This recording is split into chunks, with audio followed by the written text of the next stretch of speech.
ওপর থেকে সিঁড়ি উঠে গেছে, এদিক থেকে আবার সিঁড়ি উঠে গেছে। অথ ঘাট কথা, একটা ঘাট রয়েছে। উত্তর কলকাতা মানে কুমোরটুলি ঘাট, বাগবাজার ঘাট, চাপাতলা ঘাট। কলকাতায় এবার দেশি এবং বিদেশি শিল্পী একসাথে গড়বেন এই মণ্ডপ। এটা একটা ভীষণ ভালো একটা জিনিস। কিন্তু বিদেশি শিল্পীরা এবার কলকাতাতেও মণ্ডপ গড়তে আসছেন। কোন মণ্ডপে? আমাদের সবার পছন্দের এবং পরিচিত পুজো হাতিবাগান সার্বজনীন। এবছর দুর্গাপূজা আর্ট 2025 দেখতে পাচ্ছ ব্যানারটা। এ হচ্ছে ব্যানার। শিল্পীদের নামটা একটুখানি বলে দিই। তাপস দত্ত, থমাস হেনরিয়ট আর হচ্ছে পরিমল পাল, তারা তিনজনে মিলে। হাতিবাগান সার্বজনীন কীভাবে আসতে হবে বলে দিই। এইদিকে হচ্ছে বিধান সরণি, মানে শোভাবাজার থেকে আসলে এখান থেকে হেঁটে আসতে পারো, শোভাবাজার মেট্রো স্টেশন থেকে আসলে। আর যদি শ্যামবাজারও আসো তাহলে শ্যামবাজার থেকেও হেঁটে আসা যায়। আর এইদিকে হচ্ছে খান্না, খান্না থেকে তুমি বাসে আসতে পারো। যদি বিধাননগর নামো তাহলে এখান থেকে খান্না এসে তারপর খান্না থেকে এখান থেকে আসতে পারো হেঁটে, জাস্ট একটুখানি লাগে। এই হলো হাতিবাগান সার্বজনীনের গলি। এর আগে হাতিবাগান সার্বজনীনের পুজোটা এরকম রাস্তার ওপরে হতো, এখন কিন্তু পিছনের দিকে চলে গেছে। লাস্ট ইয়ার থেকে আমরা দেখে আসছি এই পিছনের দিকে যে টিন দিয়ে ঘেরা অংশটা তুমি দেখতে পাচ্ছ, সেখানেই লাস্ট ইয়ার থেকে পুজোটা হয়ে আসছে এবং দুর্দান্ত প্রেজেন্টেশন ছিল লাস্ট ইয়ারও। চলে আসলাম মণ্ডপটা ঠিক যেখানে তৈরি হচ্ছে ঠিক সেই জায়গাটাতে। এরকম একটা প্ল্যাটফর্ম, যে প্ল্যাটফর্মটা টোটালটা এরকম বাটাম দিয়ে গড়া হয়েছে এবং ভিতরের অংশটাতে পুরোপুরি কাজ চলছে এই মুহূর্তে। সেই নির্মীয়মান মণ্ডপ, সেটাই তোমাদেরকে দেখানোর চেষ্টা করব এই ভিডিওটার মধ্যে। দুদিকে এরকম বাঁশ রাখা রয়েছে। কাজ যেহেতু এখনো আন্ডার প্রসেসিং, তো সেটার জন্য বৃষ্টি পড়ছে, এই মুহূর্তেও দাঁড়িয়ে বৃষ্টি পড়ছে, যেটার জন্য একটু তো সমস্যা হচ্ছেই স্বাভাবিকভাবে। এইদিকে সিঁড়ি দেখতে পাচ্ছি, এদিকে সিঁড়ি দেখতে পাচ্ছি, মাঝের অংশটা এরকম একটা প্ল্যাটফর্ম। ঢুকে গেলাম একদম ভিতরের অংশটাতে। যারা শিল্পীরা রয়েছেন তারা কিন্তু কাজ করছেন এখানে। 2025-এ হাতিবাগান সার্বজনীনের এই মণ্ডপের যে থিমের নাম হচ্ছে অথ ঘাট কথা। এপাশের অংশে পুরোপুরি এই যে প্লাই দিয়ে টোটালটাই মুড়ে ফেলা হয়েছে মণ্ডপ এবং সেট করা হচ্ছে আপাতত। আচ্ছা, মণ্ডপের একটুখানি যদি আমি ভৌগোলিক ব্যাপারটা টোটালটা দেখাই, মণ্ডপের ভিতরের ভৌগোলিক ব্যাপারটা সেটা দেখতে পাবে তুমি। ওপর থেকে সিঁড়ি উঠে গেছে, এদিক থেকে আবার সিঁড়ি উঠে গেছে। এবার সিঁড়িটা কেন উঠেছে সেটা তো একটা থিমের একটা পার্ট, সেটা তো বলবোই তোমাদেরকে। কেন এরকম সিঁড়ি, কেন মানে হঠাৎ করে মণ্ডপের ভিতরে আমি দুটো সিঁড়ি কেন দেখতে পাচ্ছি। এদিকে একটি জানলা রয়েছে, ঠিক তার অপোজিট সাইডে আরও একটি জানলা রয়েছে। সামনের দিকে চলে আসলে আমরা যেখানে মা দুর্গার প্যাসেজ রয়েছে, যেখানে মা দুর্গা অবস্থান করবেন সেই জায়গাটাতে, সেখানে তো সিঁড়িটা রয়েছে নর্মালি, মা দুর্গার এই জায়গাটাতে থাকবেন। আর এখানে একটা বড় স্ট্রাকচারাল পার্ট যেটা তৈরি করা হয়েছে, আমার মনে হয় এটা এই মা দুর্গা যেখানে থাকবেন তার ঠিক ওপরের অংশটাতে সম্ভবত থাকতে পারে এটা। তার মানে এটা তো আপাতত খোলা রয়েছে এভাবে। ওভারঅল বলতে গেলে আপাতত তো এইটুকু রেডি হয়েছে, আরও তো রেডি হওয়া বাকি রয়েছে। ওপরের অংশটা টোটালটা এরকম, এইগুলো তো টোটালটা তোমরা দেখতে পাবে না যখন পুজোর সময় আসবে।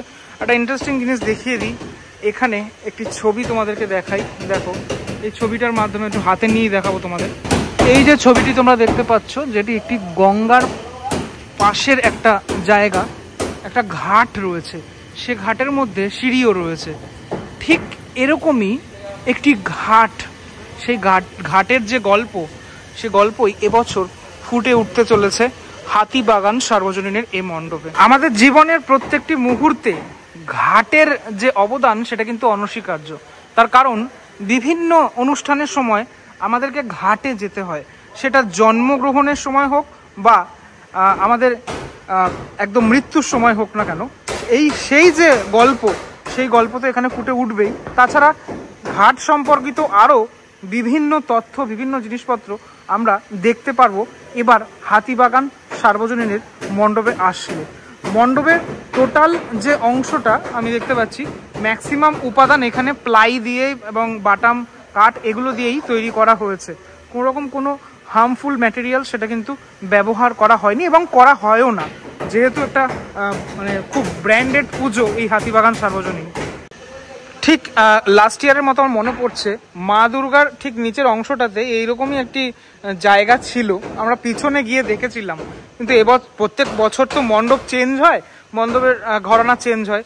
এবারও দেখতে পাচ্ছি এরকম কিছু দুটো জায়গা রয়েছে। আমার মনে হয় না এখানটাতে দর্শনার্থীরা প্রবেশ করবে, এখানটা পুরোপুরি কভারই করে দেওয়া হবে, সেটাই হতে পারে।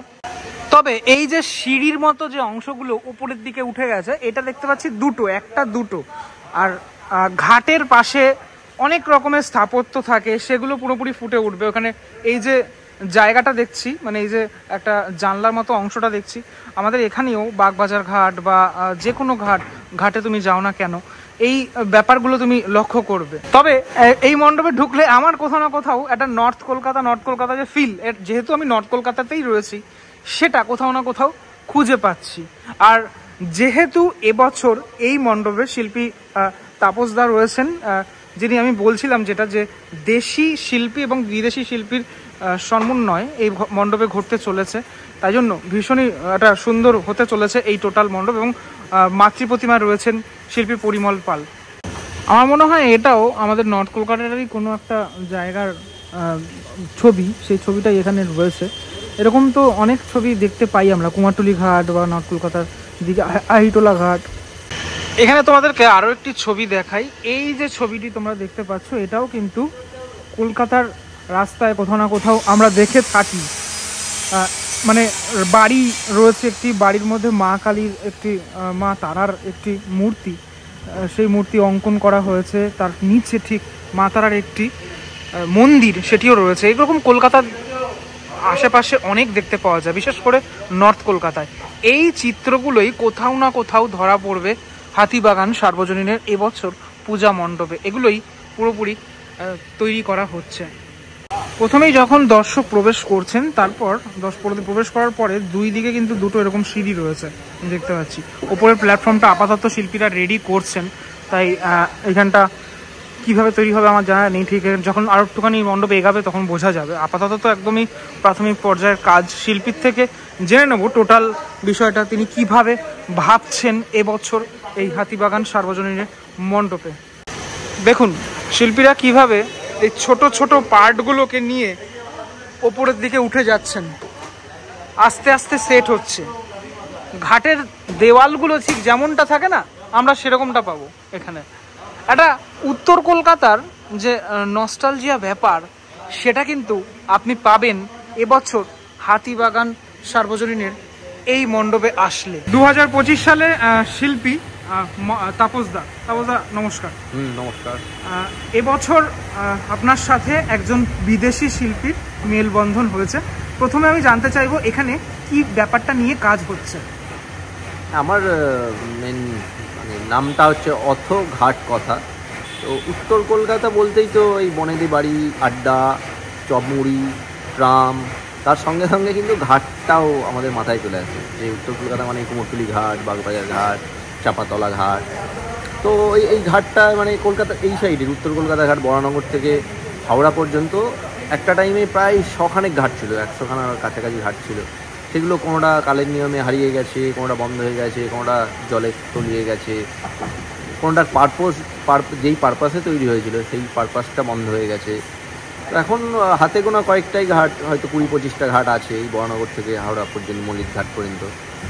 তো এইটার যে একটা ইতিহাস আছে, একটা ঐতিহ্য আছে, চিরকালীন একটা ঐতিহ্য আছে, তো এই বিষয়টা নিয়েই আমাদের কাজটা। অর্থাৎ উত্তর কলকাতার প্রত্যেকটা ঘাট কি আমরা এখানে একটু একটু করে দেখতে পারবো কি, বা ইতিহাসটা জানতে পারবো কি?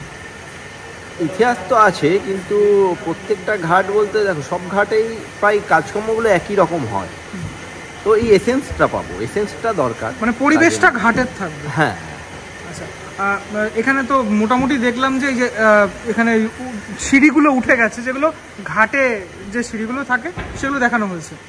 হ্যাঁ, ঘাটে আমাদের কলকাতা একটু খেয়াল করলে দেখা যায় আমাদের কলকাতায় ঘাটের সিঁড়িগুলোর কিন্তু একটা নিজস্ব বৈশিষ্ট্য আছে। মানে বেনারসের ঘাট যদি আমরা দেখি, সেটা কিন্তু ভীষণ আনইভেন, কোনোটা অনেক একটা স্টেপ দেখা গেলো 16 ইঞ্চি 15 ইঞ্চি হয়ে গেছে, কোথাও গিয়ে 4 ইঞ্চি হয়ে গেছে। কিন্তু আমাদের কলকাতার ঘাট লক্ষ্য করলে দেখা যাবে ওই 4 ইঞ্চি 6 ইঞ্চি থেকে এরকমই স্টেপগুলো হয়, মানে প্রায় সিমিলার। তো ওই জন্য সিঁড়িটাকে ব্যবহার করা হচ্ছে খুব করেই। আচ্ছা, এখানে আমি যতটুকু শুনলাম যে যিনি রয়েছেন বিদেশি শিল্পী, তার নামটা যদি তুমি বলো। ওর নাম থমাস হেনরিয়ট, ও ফ্রান্সের আর্টিস্ট। উনি কি করবেন অ্যাকচুয়ালি, ওনার এখানে কি অবদান রয়েছে সেটা যদি একটু বলো। হ্যাঁ, আমরা কোলাবোরেশন করে একটা কাজ করছি। ও তো পুজো দেখেছে, কিন্তু পুজোটা প্রথম থেকে এই যে রাস্তা থেকে তৈরি এটা দেখেনি, তবে ও কিন্তু খুব বড় একজন আর্টিস্ট, মানে খুব বড় একজন পেন্টার, প্রচুর এক্সিবিশন করে।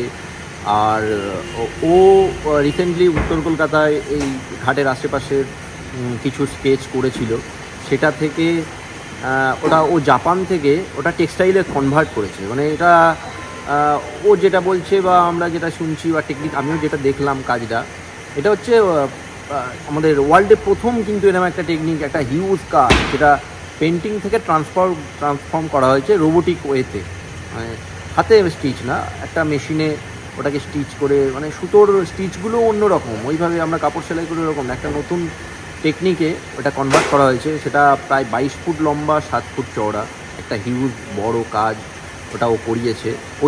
ওর ওই কাজটা ফার্স্ট টাইম কলকাতাতেই দেখানো হবে। ওটা প্যান্ডেলের অংশ হিসেবে থাকবে, প্যান্ডেলের অংশ হিসেবে থাকছে। আচ্ছা, তুমি যদি বলো যে কোন জায়গাটা থাকবে একটুখানি বলে দাও। এটা কোন একটা জায়গায় থাকবে, এখনই দাঁড়িয়ে আছি না, তবে একটা ভালো জায়গায়, যেটা ওটা কিন্তু আমাদের ঘাটেরও মানে একটা বিরাট অংশ, ওটা খুব সিমিলার। ওটা না হলেও হয়তো কাজটা একটু অন্যরকম হতো, ওটার জন্য কাজটা অন্যরকম ট্রান্সফর্ম হয়ে যাচ্ছে, এটাও তাই। আচ্ছা, কলকাতার দুর্গাপুজোয় প্রথমবার এরকম একটা জিনিস ইউজও করা হবে, হয়তো প্রথমবার। মানে এত বড় কাজ আমার মনে হয় না বিদেশ থেকে একটা বানিয়ে আনা, সেটা এই প্রথম। একদমই তাই। এবার একটুখানি জানতে চাইবো, হঠাৎ করে ঘাট নিয়ে কেন, মানে ভাবনাটা? হ্যাঁ, আমি ওটাই বললাম যে প্রথমেই, যে উত্তর কলকাতা মানেই কিন্তু একটু কুমোরটুলি যাবো, কুমোরটুলি গেলে একটু ঘাটে গিয়ে বসবো, একটু চা খাবো, আর সেই নস্টালজিয়াটাকে আমরা ফিরে পাবো। নস্টালজিয়া বলতে গিয়ে কবিগুরুর কিছু কথাও মনে পড়ছে। মানে রবীন্দ্রনাথ ঠাকুরের একটা ছোট গল্প ঘাটের কথা, যেখানে উনি বলছে, পুরাতন কথা যদি শুনিতে চাও তবে আমার ধাপে বৈশ্য, জলকল্লে পাষাণে ঘটনা যদি অঙ্কিত হইতো তবে কতকালকার কত কথা আমার এই সোপানে অঙ্কিত হইতো। এরকম কিছু লাইন আমি ভুলে গেছি, হঠাৎ করে মনে পড়লো। মানে খুব সুন্দর দুটো লাইন দিয়ে ওই ঘাটের কথাটা শুরু। ঘাট কিন্তু আজকের না, মানে আমরা কবি থেকে শুরু করে আর্টিস্ট, গানে, আমাদের আড্ডায়, রোজকার জীবনে কলকাতার ঘাটে কিন্তু একটা গুরুত্ব আছে, এবং মানুষের জীবনও ঘাট। হ্যাঁ, জীবনও, মানে একটা টাইমে কিন্তু এই ঘাট দিয়ে নুন আসতো, এখনও এই ঘাট দিয়ে বিচুলি আসে, বাঁশ আসে, পুজোর সময় কিন্তু একটা বিরাট, এই ঘাটেই কিন্তু আবার ঠাকুর বিসর্জন হয়। ঘাটের থেকে এখন হয়তো ঘাট থেকে মাটিটা ডাইরেক্ট আসে না, কিন্তু ওই গঙ্গার মাটি দিয়েই মা তৈরি হচ্ছে একটা। এবং বিভিন্ন অনুষ্ঠানের ক্ষেত্রেও, বিয়ে থেকে শুরু করে পারলৌকিক ক্রিয়া। হ্যাঁ, এটা তুমি একদম ঠিক বলেছো। মানে তুমি একটু আগে তুমি যেটা বলছিলে যে আমাদের জন্ম থেকে মানে ঘাট লাগে, আবার মৃত্যুর পরেও ঘাটটাই। আর আমাদের তো ঘাটে মানে রবীন্দ্রনাথ ঠাকুরের সমাধি আছে, রবীন্দ্রনাথ ঠাকুরের সমাধি আছে, বাঙালি জড়িয়ে ঘাটের সঙ্গে, তো ঘাটটা খুব ইম্পর্টেন্ট। আমরা জানি যে মাসাটের অন্তর্ভুক্ত এবছর হাতিবাগান সার্বজনীন, তো সাধারণের জন্য কবে থেকে খুলছে? সাধারণের জন্য হয়তো দ্বিতীয়া, এখন প্ল্যানিং, যেহেতু মনে হয় অন্য কেউ একজন ইম্পর্টেন্ট কোনো পার্সন ইনঅগারেট করবেন, তো ডেটটা হয়তো এখনো ফাইনাল হয়নি, ওই দ্বিতীয়া হবে। প্রত্যেকবার যেরকমটা থাকে মোটামুটি সেরকমটা থাকছে। দর্শনার্থীদের জন্য যদি কিছু বার্তা থাকে?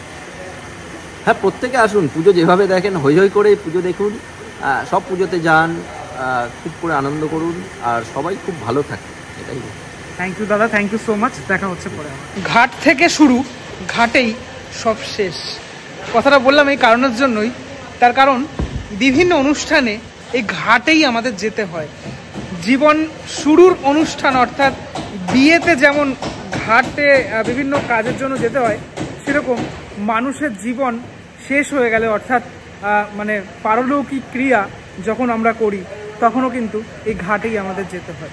আর ঘাট মানে আমার খুব ছুঁয়ে গেল এই থিমটা, তার কারণ আমি অনেক বছর আগে এই ঘাট নিয়ে একটা কাজ করেছিলাম, অ্যাকচুয়ালি ছোট্ট একটি ডকুমেন্টারি করেছিলাম, সেটার কারণের জন্যই এই মানে থিমটা আমি খুব রিলেট করলাম। তো যাই হোক, বিসর্জনও কিন্তু ঘাটেই হয়, মা দুর্গার বিসর্জন। এবং ঘাটের মাটি, যদিও ঘাটের মাটি এখন নিয়ে কতটা দুর্গাপুজো হয় আমি জানি না, সেটাও কিন্তু কাজে লাগে, মানে দুর্গা ঠাকুর বানাতে গেলে। যাই হোক, ভিডিওটার মধ্যে পুরোটাই দেখানোর চেষ্টা করলাম এবছর হাতিবাগান সার্বজনীন কিভাবে সাজিয়ে তোলা হচ্ছে। কেমন লাগলো ভিডিওটা সেটা আমাকে জানিও। হাতিবাগান সার্বজনীন মাসাটে রয়েছে, হ্যাঁ, তো যদি তুমি মাসাটের পাস কালেক্ট করতে চাও সেটা তো আলাদা একটা প্রসিডিওর, সেটা নিয়ে ভিডিও অবশ্যই আসবে। আর সাধারণের জন্য মোটামুটি দ্বিতীয় তৃতীয়া থেকে খুলে যাচ্ছে, এরকম একটা মানে খবর আমি তোমাদেরকে দিয়ে রাখলাম। চলো পরবর্তী ব্লগে দেখা হচ্ছে খুব শীঘ্রই। কমেন্ট করে জানাও মতামত, অবশ্যই কমেন্টটাকে স্লাইড করলে হাইপ পাবে, সে হাইপ করে আমাকে লিডার বোর্ডে অবশ্যই পাঠিও। পরবর্তী ব্লগে দেখা হচ্ছে, ততক্ষণের জন্য বিরতি নেবো। ভালো থেকো সবাই, টাটা।